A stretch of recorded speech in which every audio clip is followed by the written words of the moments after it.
Hello friends, last time we have discussed about the equation for the radius and energy related with the Bohr's theory, means using Bohr postulates, as well as also we have discussed about the energy levels, and whenever electron transits from higher energy level to the lower energy level, that energy will be emitted. तो उससे related हमने उसकी wavelength की formula कर रखी है।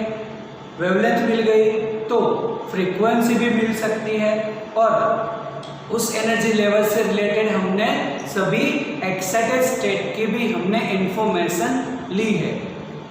One more time, n is equal to 1 मतलब the first orbit it's called as a ground state, and rest of all are called as excited state. उसमें भी हमने बोला था कि अगर एक्साइटेड स्टेट हो, ऐसा कभी भी वर्ड दिखे तो हमें जो वैल्यू नंबर दे रखा है उसमें हमें एक ऐड करना है।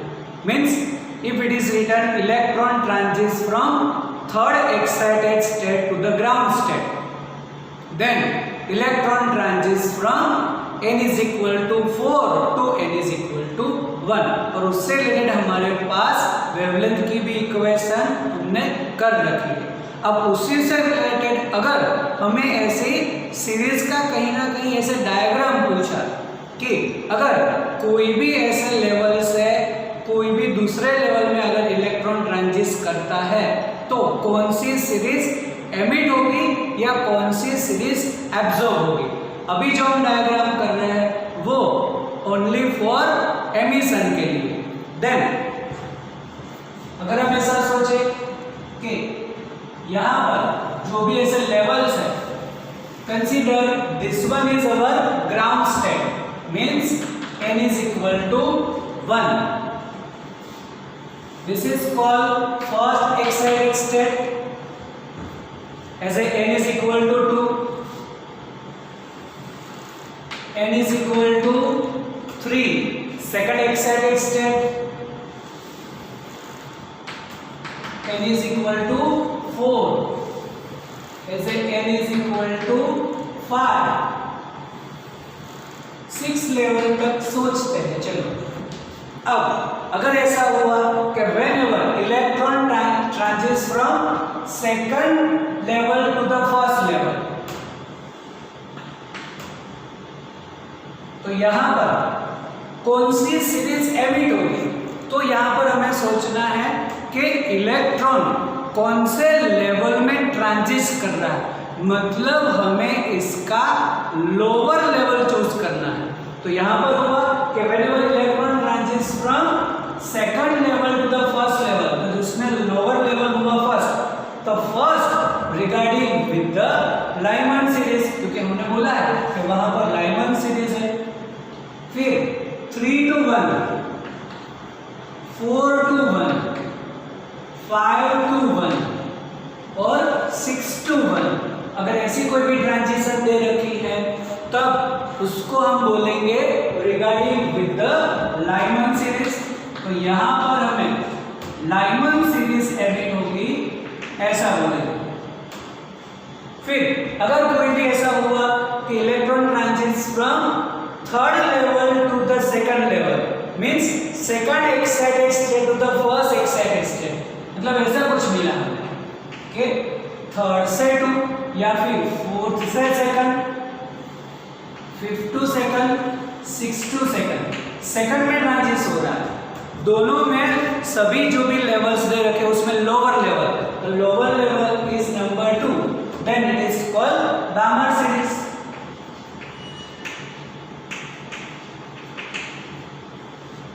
बाय द सेम वे अगर हम सोचें कि 4, 5 और 6 से third level, then it is Pascal series.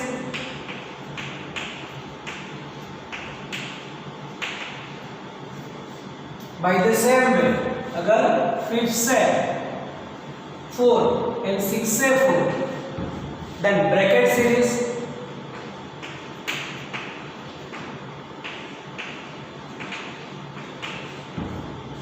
और अगर हम सोचें कि 6 to 5. Then Fund series. तो यहाँ से ऊपर कोई भी लेवल हो सकता है, ऐसे 7 लेवल 7 से थर्ड, तो थर्ड में आ रहा है मतलब हमारी होगी पास्चन सीरीज। अब इसका उल्टा सोचे, अगर ऐसा पूछा है कि by absorbing the energy electron transits from ground level to the third level, then कौन सी वेवलेंथ, कौन सी सीरीज के कॉरस्पॉन्डिंग एनर्जी एब्जॉर्ब होगी या फ्रीक्वेंसी एब्जॉर्ब होगी।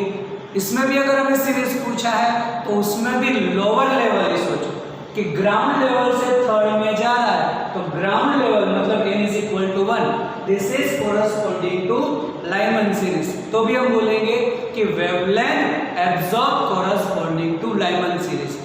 It means in both type of transition, either from higher level to the lower level or from lower level to the higher level, दोनों में lower level कंसीडर करो, lower level से related जो भी series है वो choose करो।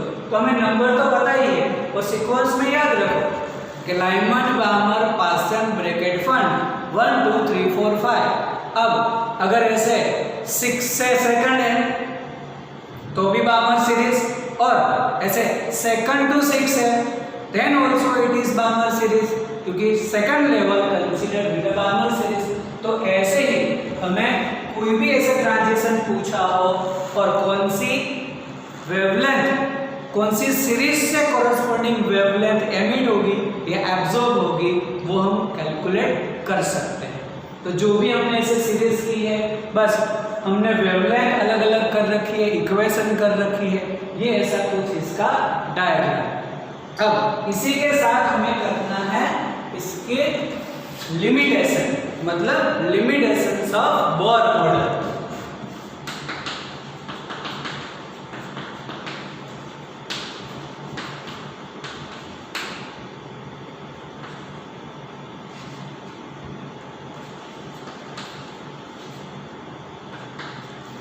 Limitations of Bohr model.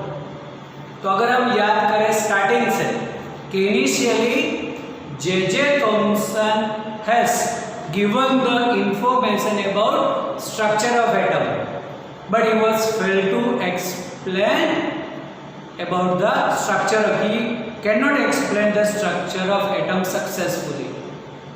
Then Rutherford successfully explained the structure of atom, but he was failed to explain stability of atom. वो stability नहीं explain कर पाया, and that stability explained by the Niels Bohr by giving its 3 hypotheses, और वो भी हमने hypothesis कर रखे हैं। अब जो भी ऐसे बोर थियरी है, मतलब उसके जो भी हाइपोथेसिस है उससे कॉरस्पॉन्डिंग थोड़ी बहुत उसकी लिमिटेशंस भी है। जो बोर मॉडल हम बोलते हैं उसको हम सक्सेस बोल सकते हैं कि जो भी उसने हाइपोथेसिस दिया उससे stability of the atom explain हो गई, लेकिन थोड़े बहुत केस में उसकी ऐसे लिमिटेशंस रह गई। तो अगर हम सोचे कि first limitations of Bohr model, then Bohr model is possible only for hydrogen like atom। जो भी हम बोल रहे हैं कि Bohr model,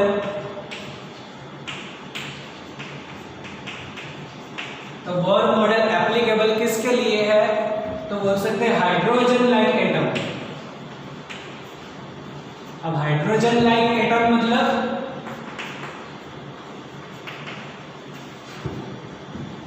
बोल सकते हैं कि जिसमें सिंगल इलेक्ट्रॉन ही हो, मतलब जो भी एटम्स में अगर सिंगल इलेक्ट्रॉन है तब हम ये बोर मॉडल जो वो अप्लाई कर सकते हैं। तो बोर मॉडल पूरा ऐसे हाइड्रोजन एटम के ऊपर है, मतलब सिंगल इलेक्ट्रॉन के लिए।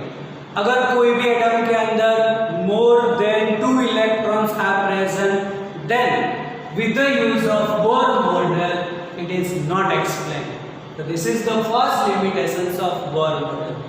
Now if we say the second limitation, okay, for proof the Bohr model, मतलब बोर ने जो भी हाइपोथेसिस दिया उसने इलेक्ट्रॉन की ऑर्बिट जो ली है वो सर्कुलर ऑर्बिट है। मतलब यहाँ पर जो भी इलेक्ट्रॉन से रिलेटेड उसकी ऑर्बिट ली है सर्कुलर।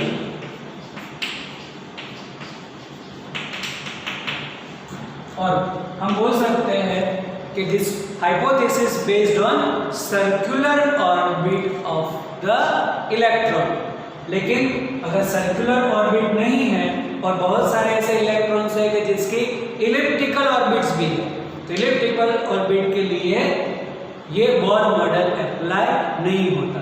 तो ये ऐसे सर्कुलर ऑर्बिट क्यों ली है उसका कोई आंसर हमें बोर हाइपोथेसिस में नहीं मिलेगा। थर्ड लिमिटेशन कि यहाँ पर जो भी हमने ट्रांजिशन सोचे from any level to the another level, तब उससे रिलेटेड हम उसकी ऐसे फ्रीक्वेंसी कर सकते हैं। मतलब frequency of the emitted line can be calculated but relative intensity can not be calculated by using Bohr model. मतलब बोर मॉडल जो है वो relative intensity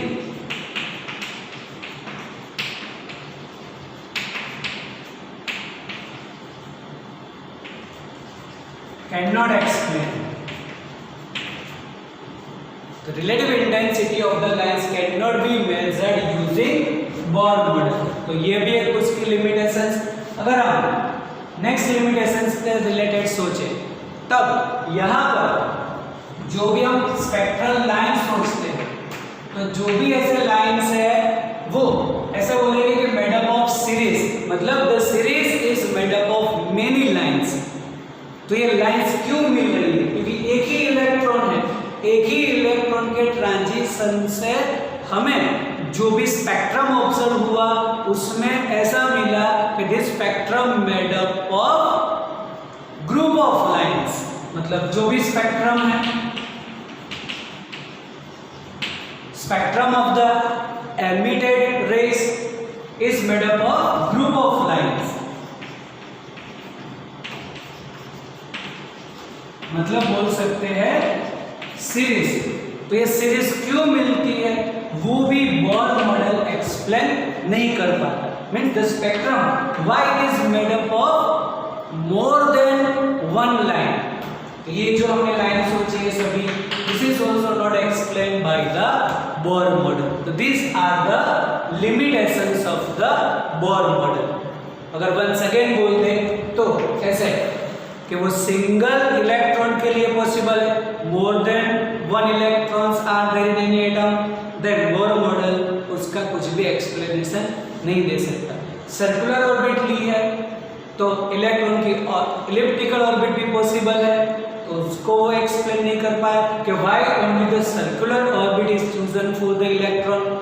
then relative intensity of the lines can not be explain by Bohr model. Frequency मिल सकती है, frequency हम calculate कर सकते हैं, रिलेटिव इंटेंसिटी नहीं कर सकते। And in spectrum why the spectrum made up of group of lines mean series, वो ऐसे अलग अलग सीरीज से क्यों बना हुआ है वो भी वो एक्सप्लेन नहीं कर पाए। तो ये भी मतलब ये इसकी लिमिटेशंस। अब अगर हम यहाँ से ही आगे चले तो एक करना है हमें excitation and ionization potential.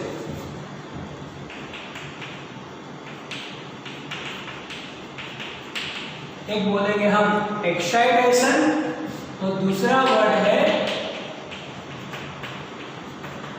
Ionisation. तो एक्साइटेशन एंड आयोनाइजेशन पोटेंशियल करना है हमें। तो पहले एनर्जी करेंगे और उसी से रिलेटेड हम बोल देंगे उसका एज ए पोटेंशियल। तो पहले करते हैं एक्साइटेशन एनर्जी।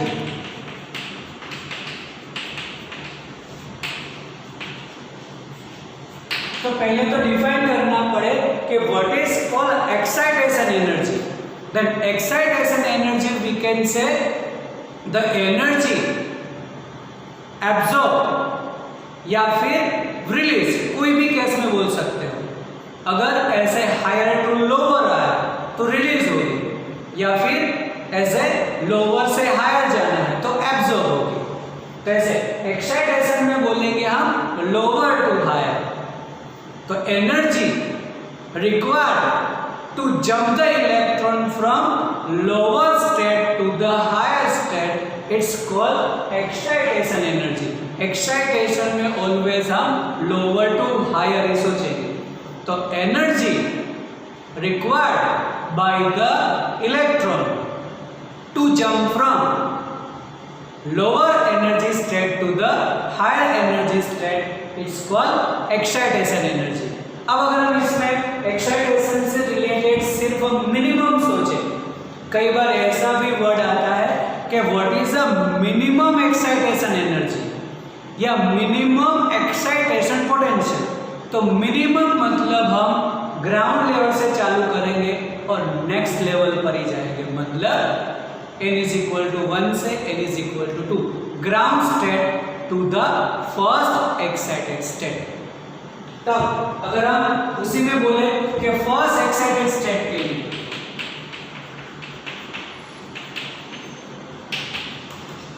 तो फर्स्ट एक्साइटेड स्टेट मतलब ग्राउंड से फर्स्ट एक्साइटेड स्टेट, क्योंकि लोअर से हायर जाना है। तब हमारे पास ऐसे n is equal to 1 से रिलेटेड उसकी एनर्जी है E1 is equal to minus 13.6 electron volt। Just remember the general equation for the energy En is equal to minus 13.6 upon n square electron volt। n अब बोलते हैं कि n is equal to 2 से related, कि ये first excited state के लिए कर रहे हैं तो लोअर से हायर मतलब E2 की एनर्जी, मतलब यहाँ पर हमें डिवाइडेड बाय 4 करना है तो कुछ मिलेगा वो 3.4 इलेक्ट्रॉन वोल्ट। अब हमें करना है excitation energy related with the first excited, तो फिर इसका हम डिफरेंस ले लेंगे। Difference is E2 minus E1, मतलब ये माइनस ये करेंगे तो तो माइनस माइनस प्लस हो जाएगा। तब बोल सकते हैं कि 13.6 माइनस 3.4 दैट इज 10.2 इलेक्ट्रॉन वोल्ट। अगर इलेक्ट्रॉन वोल्ट बोले then it is called energy, कि excitation energy of first excited state is 10.2 electron volt. But अगर ऐसा बोले एक्साइटेशन पोटेंशियल,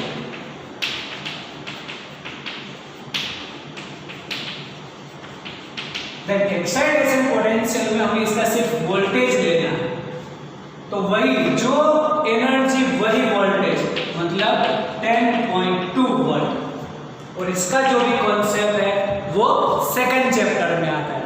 तुम्हारा जो भी सेकंड चैप्टर पोटेंशियल से रिलेटेड है उसमें जो भी एनर्जी है वही उसका पोटेंशियल। तो पहले एनर्जी निकाल दो और वही पोटेंशियल ले लो, तो 10.2 वोल्ट एक्साइटेशन। तो इसी को हम फर्स्ट एक्साइटेड का भी पोटेंशियल बोल सकते हैं और मिनिमम भी बोल सकते हैं कि मिनिमम एक्साइटेशन पोटेंशियल। तो मिनिमम इतना ही रहेगा 10.2, क्योंकि मिनिमम मतलब 1 से सेकंड में ही जाना है। तो एक्साइटेशन में ऑलवेज हमें उसका डिफरेंस लेना है और ऐसे जो भी मिनिमम से जो भी स्टेट में आया इस इक्वेशन से हमें दोनों की एनर्जी मिलेगी, उसमें हमें उसका पॉजिटिव आंसर लाना है। तो ऐसे अगर हम ऐसा बोलते हैं कि सेकंड एक्साइटेड स्टेट के लिए ओनली सेकंड एक्साइटेड स्टेट बोला है तो रेफरेंस लेवल ऑलवेज 1 ही लो। अगर दो ऐसे स्पेसिफिकेशन है तो हमें दोनों की एनर्जी कंसीडर करनी है। जनरल में ऐसा लिखा कि calculate potential excitation potential for second excited, तो second excited means n is equal to 3, तो lower level always ground n is equal to 1, तो 1 से 3 में जाना है। तो 1 की एनर्जी तो है और 3 की एनर्जी यहां से ले लो, तो डिवाइडेड बाय 9 करोगे तो समथिंग माइनस 1.51 आएगा, तो 13.6 माइनस 1.51 करो, जो आंसर आया वो हुआ एक्साइटेशन एनर्जी इलेक्ट्रॉन वोल्ट में for as a second excited state, और उसी का वोल्टेज ले लो तो वो हो जाएगा एक्साइटेशन पोटेंशियल। अब करना है हमें आयनाइजेशन पोटेंशियल। तो आयनाइजेशन पोटेंशियल से related just remember the word ionization और आयनाइज। हम कोई भी हमारे पास एटम है उसको आयनाइज कैसे करेंगे? Then we have to release the electron. अगर इलेक्ट्रॉन रिलीज हो गया तो बोलते हैं इट इज आयनाइज्ड। तो जो भी प्रोसेस में अगर इलेक्ट्रॉन हम रिमूव कर दें तो it is called process is ionization. तब अगर हमें आयनाइजेशन करना है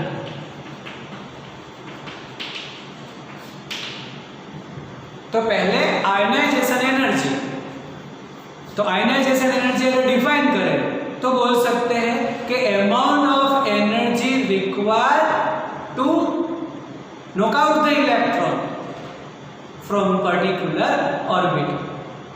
कि अगर हमें कोई भी इलेक्ट्रॉन को नॉकआउट कर देना है तो जो भी लेवल दे रखा है वहां से उस इलेक्ट्रॉन को रिमूव करो। Just knock out the electron मतलब वहां से उसको थ्रो कर दो, इलेक्ट्रॉन को रिमूव कर दो। The amount of energy required to knock out the electron from the energy level is called ionization energy. अब अगर पूछे कि what is the ionization energy of ground state, तो अगर हम ग्राउंड स्टेट के लिए सोचें तो ग्राउंड स्टेट की energy that is -13.6 electron volt. बस वही हमें सप्लाई करनी है, तो supplied energy consider as a positive. Then ionization energy अगर हम बोले कि ionization energy for the ground state तो हमें लेना है पॉजिटिव, और आयनाइजेशन पोटेंशियल बोले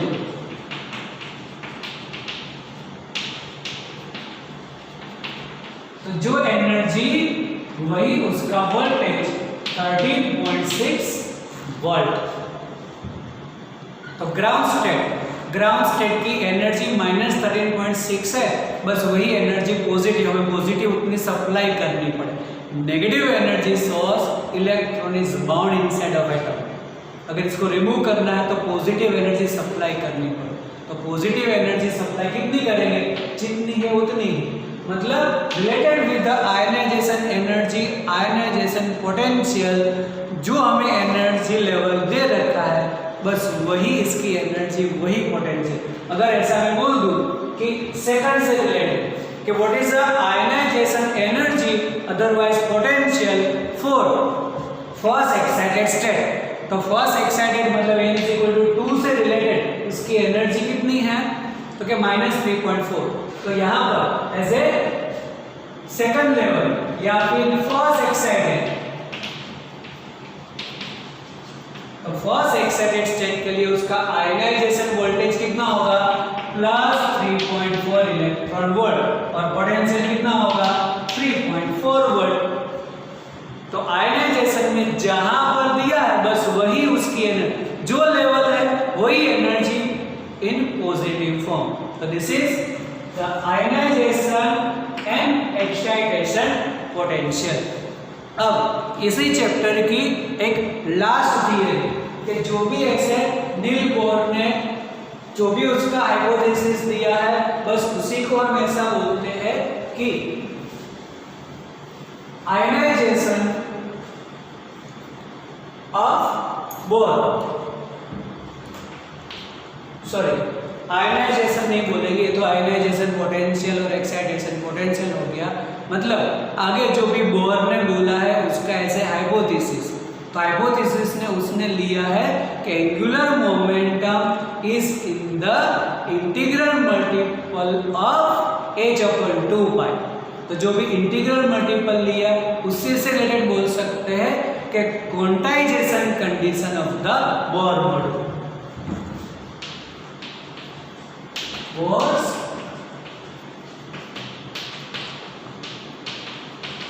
क्वांटाइजेशन कंडीशन। तो अगर हम सोचें कि suppose this is the orbit of the any electron which is revolving around the nucleus, nucleus का चार्ज तो हमें पता ही है कि इट इज प्लस Ze। अब according to the de Broglie कि जैसे अगर ऐसे डी ब्रोगली ने भी उसका एक हाइपोथेसिस दिया है कि अगर हमें इसकी ऑर्बिट स्टेशनरी कंसीडर करनी है, क्योंकि बोर ने बोल दिया कि during the revolution in particular orbit it does not emit energy, it is called stationery orbit. तब ऐसे डी ब्रोगली ने भी बोला कि अगर हमें इसकी ऑर्बिट ऐसे स्टेशनरी लेनी है then electron acts like wave nature, मतलब behaviour of the electron as a wave. अगर इलेक्ट्रॉन कोई भी ऑर्बिट में ऐसे रिवॉल्यूशन करे और एनर्जी एमिट ना करे, means revolving in stationery orbit, then the behavior of electron should be wave। Electron wave की तरह एक्ट करेगा। अब इलेक्ट्रॉन अगर वेव की तरह एक्ट करे तो यहाँ पर उसके जो भी वेव बनेंगे वो भी ऐसे कंप्लीट वेव्स होने चाहिए। अगर हम इसका ऐसे वेव फॉर्म ड्रॉ करें तो कुछ ऐसा होना चाहिए।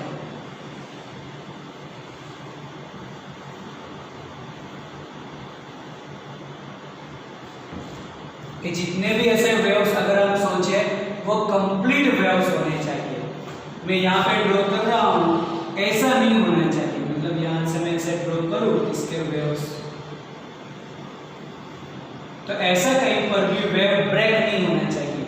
जो भी हम सोचेंगे वेव्स वो कंप्लीट हो जाने चाहिए, नॉट लाइक दिस, ये फिर इसका वेव बिहेवियर नहीं हुआ। Then according to the de Broglie, during the revolution in stationary orbit, electrons should be like wave, it exhibit wave nature। अब अगर wave nature है तो उसके waves complete होने चाहिए, और अगर हम complete wave सोचे तब इसका जो भी ऐसा हमारा सर्कुलर ऑर्बिट का रेडियस है, तो सर्कुलर ऑर्बिट का जो रेडियस है उसका सर्कमफ्रेंस बोलेंगे it is 2 pi r, and 2 pi r is equal to integral multiple of the wavelength। कि जो भी हम ऐसे एक वेव सोचेंगे फिर दूसरा वेव, तो उसमें हमें कंप्लीट नंबर ही मिलेंगे, where n is equal to 1 2 3 4। and according to the de Broglie, means we can say de Broglie wavelength is h upon mv, h upon p होता है। ये जो है वो अगला चैप्टर जो 11th चैप्टर है ड्यूल नेचर उसमें आएगा। अभी इसको डायरेक्ट एक्सेप्ट कर लो कि lambda is equal to h upon mv, h by p। तब यहाँ पर 2 pi r is equal to n h upon mv। बस अब यहाँ पर 2 pi और mv को इंटरचेंज कर दो, then it is mvr is equal to nh upon 2 pi। This mvr is angular momentum, then angular momentum